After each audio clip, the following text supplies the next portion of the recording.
We are live. What's up? What's up? What's up? Hi, my peeps. What's going on? Make sure I can see your comments. So today is our first Monday for June. June. What? How could that be? How could it be June? So I like to think of June. I always call June as New June, as opposed to Old June, because New June to me is like, well, we celebrate Happy Half New Year's, which you'll see next month. So Happy Half New Year's, July 1st. That is the first day of the second half of the year. And we like to celebrate that in terms of where are we at? What are we doing? So New June is like this new time to be able to, we've gone through the spring and all of the holidays. And now we're like, okay, we're settling into summer, and it just can be a real time of sort of regrouping. A lot of people have big life events, graduations and weddings and all this time period. There's a lot of family things that happen, Mother's Day, Father's Day. There's all kinds of things that go on in this time of year. So I like to think of June as this sort of new beginning. And here we are. We're in June and we're getting ready for Happy Half New Year, which will be really fun. We have so many cool things coming down the pike. So make sure that you stay involved in our Facebook group and YouTube channel and Instagram and LinkedIn and all that so that you can follow us. And if you're watching on the YouTube channel, be sure to subscribe because we have a lot of videos that we have planned. We've been mapping them out. It's been very exciting. So be sure to subscribe to the Hollywood Gatekeepers YouTube channel and then hit that like button so that no, it's this way. Hit that like button so that we can know which videos you like the best, and we'll continue to make more of those. So this will also live inside of our Facebook group as well. So you can join Hollywood Gatekeepers in our Facebook group, and you can watch this on a replay, and that's how it all works. So today we're talking about writers. So let me know in the chat if you are, let's make sure I can see your chat. Let me know in the chat if you are a writer that writes screenplays. If you are a reader, you are also a writer. So I'm just going to knock that out of the park right out the gate. If you're a reader, you're also a writer. We talk about that all the time. People sometimes say readers can't be writers. Hello. Thanks for waving. That readers aren't writers, but you have to write coverage, which is a very, very special skill. So if you're brand new, coverage is basically like a book report, and you read a screenplay as a reader, and then you analyze it, and you write kind of like a book report, and you talk about what works in that screenplay, and then you talk about what needs work in that screenplay. You also put a synopsis of what's in that screenplay. So it's absolutely a thing. So I'm just going to walk through kind of the path of a script to kind of get us started. I've been having trouble with my voice, so pardon me. Drink a little bit of tea. And here we go. So reader and writer, exactly. That's what you are. I know that's what you are. So yes, if you are a reader and a writer, if you write screenplays, I'm going to walk through kind of the path of a script and then why being a reader can really help you as a writer if you write screenplays. So I also want to make sure that everybody owns, we are all writers here. Everyone in this group is a writer. You wouldn't be here if you're not interested in writing. So we're all writers. We're going to bond on that. And then we're also going to talk about if you do want to write a screenplay and you want to get that screenplay up on the screen, how does being a reader help you do that? So the path of a screenplay basically begins when you write that screenplay. So if you are a writer, go write.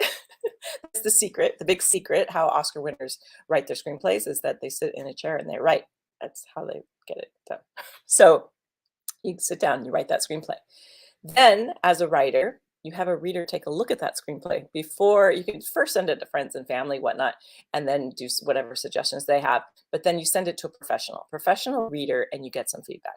And the reason that you do this is because if you submit that screenplay in other places and it gets passed on, it's going to be really hard for you to get a second chance. So you want to try to smooth out as many of the problems of that screenplay as you can with a professional reader before you submit it anywhere. So once you get a reader to do that, then maybe you're going to get an agent or a lawyer or a manager to represent you to, take that script out for you. So then you're going to submit it to agent, lawyer, or manager, and who's going to read that screenplay when they get to that submission? Is a reader. Lawyers, agents, managers have readers often, especially if they're a big agency, and that reader will then read the screenplay, do coverage, and it'll move on to the next step, right? So let's say you're a writer and you've got your reader has read it and you've got your feedback, and then you submit it to an agent, and then the reader of the agent says this is great, and so the agent goes, okay, we're in. So you sign with this agent, and this agent like goes out to producers and it's like, I've got this great screenplay, let's sell the screenplay, this is amazing, you need to read the screenplay. And they send it out to a bunch of producers. It gets to the production company office, and who reads it? A reader. The producer hires a reader to help with all of the screenplays that are coming in, right? And so then the producer, once they get a screenplay that they love, and they really do want to love your screenplay, everybody really does want to love your screenplay. It's not a big old no, it's not a big old rejection. I mean, they do choose things. They aren't rejecting you, they're choosing something else. So if you can kind of look at it like that, where every no that you get means that it wasn't the right fit for that particular production company, or the script still needs work. There's no like judgment on you as a person or even as a writer. It's like, here's the things, if you've written a whole screenplay and you're out there and you're getting it, in other people's hands, you're a writer, and that's what you do. You write. So you take notes and you're able to kind of rework things and look at, the notes that you're getting, decide on your own whether you think these notes are valid and use them or don't use them, depending on what you feel and where your career is at. And then you just keep going like that. So a producer really does want that project. So once they find the one that they want, then they get all excited. Now they've got to make this movie happen, right? They need to raise money. They need to get a director. They need to get other producers on board, because there's so much work that goes into making a production. It's hundreds of people. And so they start sending it out to people, other producers. They start sending it out to distribution companies, perhaps, like, can you give us money so that we can get this film produced and up onto a screen and distributed out to all the different places?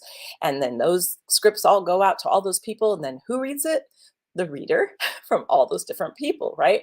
So for those of you that think there's not enough work out there, there's so many levels of this. It is really astounding.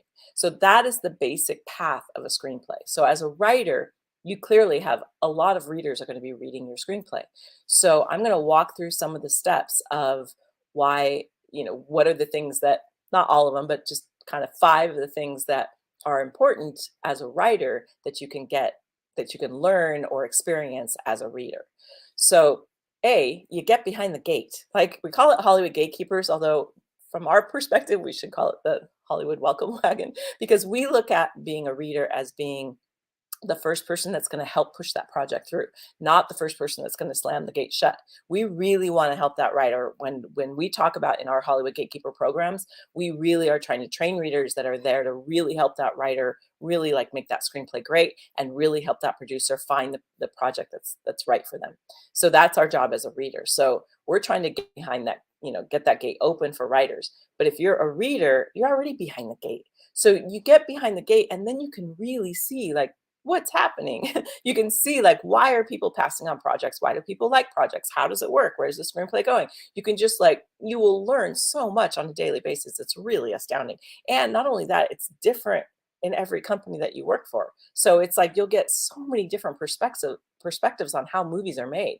And so just that alone is like a huge benefit, right? To being a writer, being a reader and a writer. So as a writer, you can start to really see, you can watch meetings, you can see how people interact with each other, you can see how writers respond to notes, you can watch all of that, and that will help you as a writer know the things that fly and the things that put a cog in the wheel, right? Like behavioral things, script writing things, all kinds of things. There's, relationship things. You'll just be able to be a fly on the wall on so many scenarios. So just, being behind the gate is super cool. And it's a really fun answer to what do you do? People will be like, what do you do? Oh, I'm a reader. And they'll be like, what? And then you explain what a reader is. And then they'll be like, oh, I have a screenplay. That's usually how that conversation ends. So you can, have this really fun career in like figuring out what's behind the scenes. And just the number of people that you will meet is pretty spectacular. You'll meet all kinds of very creative, big personalities, introverts that's, are covered in crackers reading screenplays. You'll just like so many different personalities. It's really, really, really spectacular. And then the second thing is that while you're behind the gate, you're really getting to improve your craft as a writer because you're reading so much.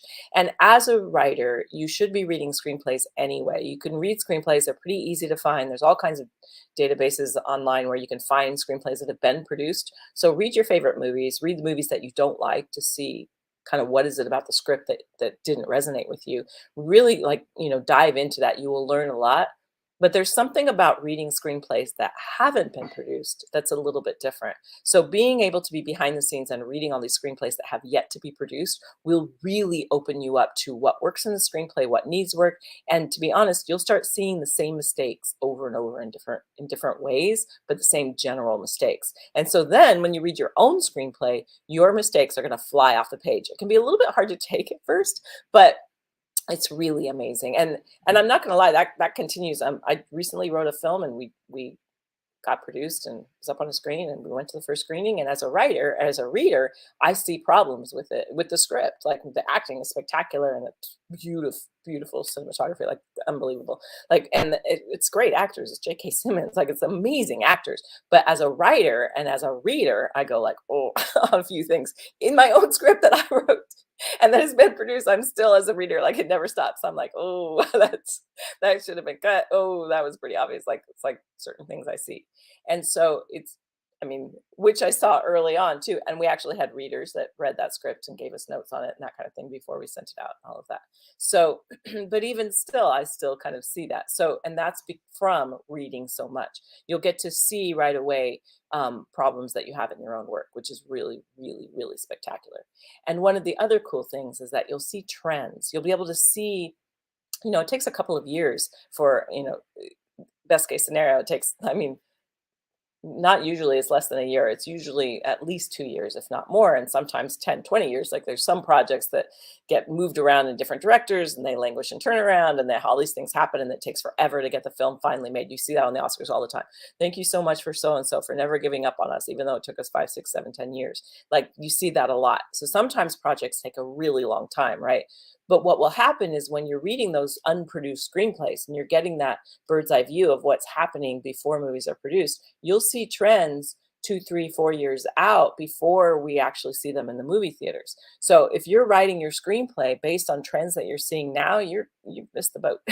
You're behind, right? So the trends that we are seeing on the screen right now actually originated 2, 3, 4 years ago. So by being a reader in the trenches, you'll get to see what's happening and what the conversations are, and you'll get to see things move. And often a film will do really well, and then that will start a new trend. And so a film will be coming out, and you'll be in your office seeing, that this film has come out, and you'll be able to see how it's affecting this trend that then's going to come down the pike in a couple of years. So it's really, really cool, and it's really fun when you start. You'll start to have relationships and build, relationships with different production companies. And so you'll start to see when, like, a new voice comes through, you'll just see this ripple effect that happens kind of behind the scenes, where people are like, people want to read this screenplay that they heard about. Juno was one of those that was like that, where Get Out, where it's like, people want to read this script that they heard about. So it's really fun when you're behind the scenes and you get that kind of, look at how it all works. And then the fourth thing is that you'll get to know the rules. There are a lot of rules in writing screenplays. There's rules of structure. There's rules, of what we call snaking your pages, which means making your margins short, wider or more narrow, so that your screenplay is shorter or longer. Like, that's a no-no. Don't do that. So you'll get to know these rules. And the reason these rules are in place is, one, on a story level, having the structural things in place makes you able to play on top and write a really good story, right? So you can write a structure that's set and is really solid, and then you can play on top of that. If you feel that is, like, I hear people talk about how that's destroying their creativity. I don't want to follow rules, and I want to just free form and write. You'll end up with kind of a mishmash, what I call screenplay stew. You'll end up with kind of a mishmash, usually of genres, and of, like, it just becomes a bit of a mess because you haven't laid that foundation. And so when you think about, Tiger Woods going out and, hitting that golf ball and making it just amazing plays, and, like, being this amazing athlete, what does he spend his days doing when he's not in a tournament? He's working on his swing. He's working on where his hips are. He's working on all those little foundational things, because he knows if he lines all that up perfectly when it comes to the big, I don't know golf all that well, the big game, they say that, the big tournament, he'll be able to just, bring it home. And so when, batters. My son played baseball for years, and we were at the batting cages all the time, work on every little nuance, so that during the game, he didn't have to think about that. He could think about all the other things that were happening. And the same is true with your screenplay. If you have that foundation of a really solid structure, then you'll be able to play and be creative on top of that.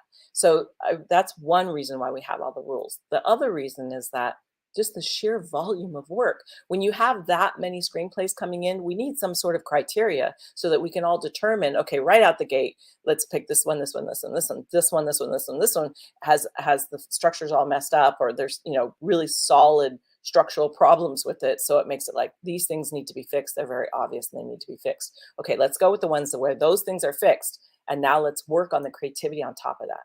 So those rules make it so that it's easier with so many screenplays coming in. I was just saying that I recently did the math on how many screenplays I've read, and it's over 11,000. And I did it like several times because that just didn't seem like possible. But it's absolutely possible because I've done it. And so when you're reading that many screenplays, you're going to be pulling criteria of what you want to read next. And so as a reader, you'll just naturally do this. And those of you that are, if any of our students are here, I can't see on this platform like who's actually here, but if any of our students are here and you're out there reading, let me know if you've experienced this, where you have a stack of screenplays and you need to decide which one you're going to read first. They're all due at, you have due dates, and sometimes that will influence it. But let's say you've got 5 screenplays, they're all due kind of on this, they all need to be done by Friday or whatever. You're going to choose the one that you want to read first. And a lot of times readers will thumb through it or scroll through it, depending on how you like to read. And so you're scrolling through it and you're kind of getting a glimpse of, is this, which one do I want to dive into first? And so sometimes you dive into the one that has a lot of problems because it's in some ways easier because you can see what the problems are and you can give those notes really quick and you can move on. When you have a screenplay that is really, really well written, but there's some little nuances, you spend a little more time with it, you dig into it a little bit more. And so you're going to make those choices based on your day, your mood, all the things. And so by being a reader going through that, you'll start to experience what is making you choose certain things. And then you'll also see what is making you recommend things versus pass on things, or you'll start to see your process as a reader in making those selections. So then when you go write your screenplay, it's just invaluable. It's amazing how when you go to write the screenplay, you'll make choices sort of naturally that you wouldn't know otherwise because you haven't been a reader. So I think it's a really cool, a really cool way. One of the things that happened on the film was we got notes from producers and then we made a lot of changes. And so when we had co-wrote it with the director, she's amazing. And so when we make these changes, one of the notes that we got back was the producer had said that they hadn't seen writers that do such a great job at, when we make a change, making sure that the through line of that change, if it changed over here, like if we decide, oh, we're going to lose a jacket in this scene, that later the jacket isn't there. Like we made sure if we made a change or cut a scene that had a certain character in that character didn't suddenly appear later. Like we made sure we followed that change through. And they said most of the time that's a real problem. Like people forget to do that. And I think the reason that we were so diligent about that is, one, she's incredibly organized, and two, I'm a reader. And so that's something a reader or a story editor would be, one of their jobs is to make sure that if there's a change, that it's tracked. And so those kinds of skills are just, I didn't even really realize it until the producer said it's not something that they see. And so that was like, wow, and that's from reading. So those kinds of things that you're not even aware of are going to help you as a writer, right? So it's really important. And then kind of the final thing is that, yes, you write screenplays, you want to write screenplays, you want to see your screenplay get made, but there's so many nuances to that. And there's so many roles to get that to happen that you can choose, like, where do you fit in that? So when you're seeing it all and you're behind the gate and you're seeing how this all goes down, you can see, okay, do I want to stay in this reader role? Which I love the reader role. I stayed in the reader role for most of my career. Later, I started branching it. Well, I stayed in the reader role. I did get writing assignments, which that will happen because they get to know you, they get to know your style, they get to know your sensibility, they get to know your work ethic. And then sometimes they'll be like, you know what, can you just rewrite this scene, or can you script doctor this? And so I did get some writing assignments from that. And then as that built, then I started to kind of move into more coaching writers. I just love writers. I love the process. I'm so proud of anyone that actually sits down and writes a screenplay. I feel so much love and respect for someone that actually does that, because I see so many people say they're going to, want to, should, that, but they don't actually do it. So if someone actually does it and sits down and cranks out that 90 to 120 pages, I have just so much respect for that person because they actually did it. So many people just talk about doing it. So because of that, I went down more of a coaching route because I just love writers so much. And then taking pitches and helping writers get their, trying to get their screenplay through the door, basically. So you can kind of look and see, what are your sensibilities? What part of this process lights you up? Is it the analytical side? Is it the people side? A lot of it was the people side for me. A lot of people love the analytics of it. Sometimes maybe you're like, well versed on social media, you could help with that aspect of it. Maybe you want to be a story editor where you're really tracking things like I talked about. Maybe you want to move into development where you're really working with the team on getting the script ready. Maybe you're starting to moving into producer. You want to really help that script get it onto the screen. Maybe you'll realize you're super organized, which most producers are, and you want to kind of help organize things and get them together. Maybe you'll become a script supervisor where you're on the set actually with the script, making sure the actors, the continuity is right, that they know their lines, that they're exiting the right or left side of the camera. Like a script continuity or script supervisor is a really amazing, really amazing job.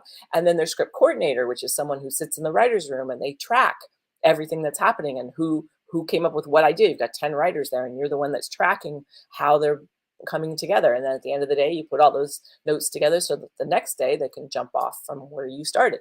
There's so many different roles, right? You might even decide, now that I get this, I want to produce my own film. I want to direct my own film, whatever it might be. Being a reader gives you the foundation. For one, it gives you that structural foundation on screenplay analysis. That is the core of everything.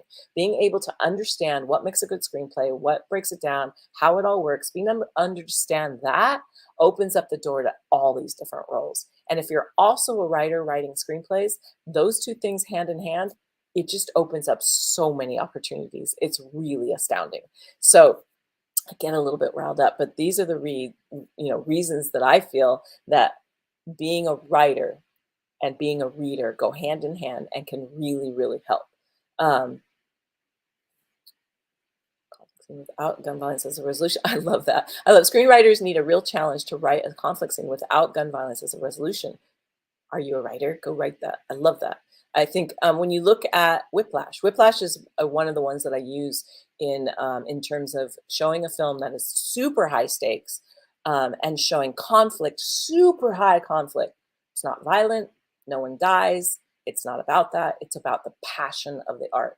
And so that, but the stakes, because Chill's just talking about, the stakes are huge. And I saw that movie when it's first screened, one of the early screenings, and the audience leapt to their feet at the end of that film. I've never seen LA. The people don't leap to their feet. They just don't do that. People leapt to their feet, and the actors and stuff were saying that was pretty common. Like in all the screenings, people just like had this huge reaction to it. Now, granted, I was at a screening in LA with a lot of filmmakers and that really relate to that artist thing, but the movie did really well, right? Won JK and Oscar. So, and there's no gun violence in that film. So it's like it is possible. It is possible to create these stakes. And as a reader, you can choose something like that, and you can choose that that's what you want to do. You want to find those kinds of screenplays. You want to help get those kind of screenplays to the screen. There's so many paths that you can take if you're passionate about if you're passionate about policy, if you're passionate about diversity, if you're passionate about a certain type of film, you can choose that thing. And the more you actually niche down into that thing, kind of the easier it gets and the more you can push that forward. I think so too. I definitely think people are craving those stories. And I really feel that, and I think that Ted Lasso is a really good indication of what we love. Even Schitt's Creek is another one where it's just so heart-centered, right? It's so love-centered. It's all about love and heart. And, and I think that those are the kinds of stories that we are hungry for and yearning for. And I think that trend started kind of during the pandemic a couple of years ago. And now we're seeing the fruits of that, right? We're seeing some of these projects come out that really reflect that hunger that we have for connection. You know, we've been so isolated from each other. We want to connect so badly. We want to connect on different levels. We want to connect with different races. We want to bring the world together as much as we can. And so I think we'll see now, we're going to start to see more and more screenplays that are coming out because the stories were written during the pandemic of that connection. So as a reader, it just makes me so happy. And it is that idea of what stories can we create where we bring people together and do that. So I think it's really important. I hope this was helpful for you as a writer to decide what you want to do. If you're watching us on the YouTube channel, be sure to subscribe. Check out, we have got a ton of over 100 videos on there about all the different aspects. Check them out. There's a lot of things so that you can decide what kind of reader that you want to be, there's also a lot of things about writing on that channel. If you're in our Facebook group, share what you're thinking, what you're talking about, what screenplays you're writing, what reader things you're doing. I just love it. Yep. Don't we all need some more happy endings? Don't we though? And that's one of the reasons I love this group too, because we're all, Brooks Elms, who's awesome. If you don't know him, he's a writer coach, highly recommend him. But he said the thing that sets you guys apart is you're just so heart-centered. I was like, I love that. I love that he saw that's how he identifies us, and that's what we are, because it's so true. We really want to help that writer get that script to the screen. We want to help take some weight off that producer because they're so busy, and we want to really help everyone kind of get those stories out, because the ripple effect of getting a story onto a screen that then has a ripple effect of people watching that story and people working on that story, doing things that they love, then they're easier to live with, easier to be around. People watch that film, they go home happy, their lives are better. It's like, I really think there's a ripple effect that can be really spectacular. So good. I'm glad you enjoyed it. You guys are the best. Thanks for showing up on our first Monday. I love it. This video will stay on our YouTube channel. We'll also live in our Facebook group. So keep an eye out. Subscribe to the channel. Let us know in the Facebook group what's happening. And we will see you guys next time. You are the best. I'm popping on over to LinkedIn because I just can't get enough. All right. We'll see you guys later. Have a great, spectacular day. If we spend any time at all talking about movies, life is grand. We'll see you soon.